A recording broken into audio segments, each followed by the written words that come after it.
All right, my Bible in 365 brothers and sisters, we are at the book of 2 Corinthians, and this one is awesome. Just like 1 Corinthians, a little bit different, but it is an awesome one. If I were to put a title on 2 Corinthians, I would steal the title that Haley gave it in Haley's Bible Handbook when he says this is Paul's vindication of his apostleship as well as the glory of his ministry. And I think that's a fair description because when you go through the letter that Paul writes to the church in Corinth, which we think at the bare minimum, this was his third letter. So technically we should probably call it 3 Corinthians. But anyway, when you look at this, you will see a lot of maybe a tad bit of sarcasm that I can detect in what he writes because he is a bit upset with some of the accusations that people were making that were trying to take advantage of those that he discipled. So what had happened was he established the works that were there. When he left, there were people who came in and said he's not qualified or he's not around or don't listen to him. And of course, the Apostle Paul was not offended by virtue of the fact that his credibility was being damaged. He was offended by virtue of the fact that because his credibility was being damaged, people were being led astray.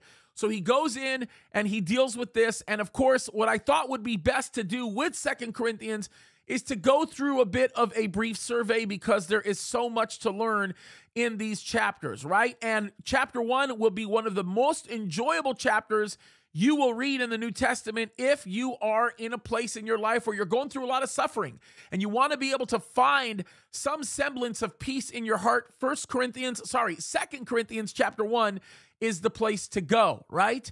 And then, of course, we get into the picture of discipline and how important discipline is when we get into chapter 2, and it's a great thing. And then he gets into chapter 3, talking about God's glory through the ministry that he's entrusted to him, which is a pretty awesome thing. And then sleep deprivation. Can you hear that a little bit? Anyway, then we get into chapter 4, and he begins to have the conversation with us about his willingness to give himself up for the cause of Christ. And of course, we know that Paul had gone through a lot of suffering that he's actually going to rehearse here, and he covers events that took place all throughout the book of Acts.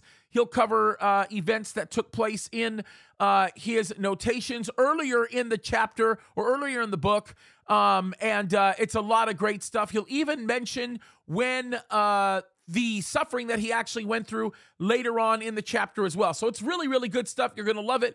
When you get into chapter 5, you will deal with life after death, and there's a reason for that. You know what's very interesting? I always say this to a lot of people, and that is the fact that if the Bible doesn't talk about it, then leave it alone. And there's a lot of books going on around right now about what are we going to do, life after death, and what does heaven look like?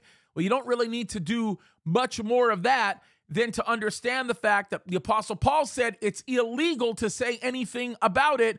So when you got a guy who comes to you and says, I'm writing a book about heaven, don't believe it because the Apostle Paul couldn't even describe it when he was actually there, right? And then he talks a lot about tithing as we get a little bit later on. He talks about even stuff like his own personal appearance, right? And his, what I like to call apostolic bragging, for lack of a better term. But then when we get into chapter 12, I got to tell you, chapter 12, in my opinion, is one of the most important chapters in the New Testament. And that is, of course, as I mentioned before, when he is taken up into heaven and what he says about that. And then he talks about the thorn in his flesh. And being somebody who has to face a substantial amount of difficulty as a result of a debilitating nerve disease, this is really close to my heart because you can do anything with the power of God. And oftentimes he allows the thorn in our flesh to keep us humble and to keep us looking to him, right? And then when we get into the end of chapter 13, you will see the beauty of the kind of love that Paul had towards the Corinthian church, and it will inspire you to want to have that same kind of love for other people. So folks, this is going to be a good one. You don't want to miss out on it. You're going to love it. As usual, I've got plenty of teaching on this. I have this teaching available on YouTube. I have it on jameskaddis.com. I've got it on Rumble. Of course, I have it as well on CalvaryChapelSignalHill.com. You can go there and download it. We also have it on our app. It's available any of these places. Get into it, enjoy it. It's great stuff, and I know that you'll be blessed as you get into the Word of God. And by the way, can I just say this? Congratulations. We're approaching September, and you guys are killing it. You're doing a great job. We're almost there. God bless you guys. Keep fighting the good fight.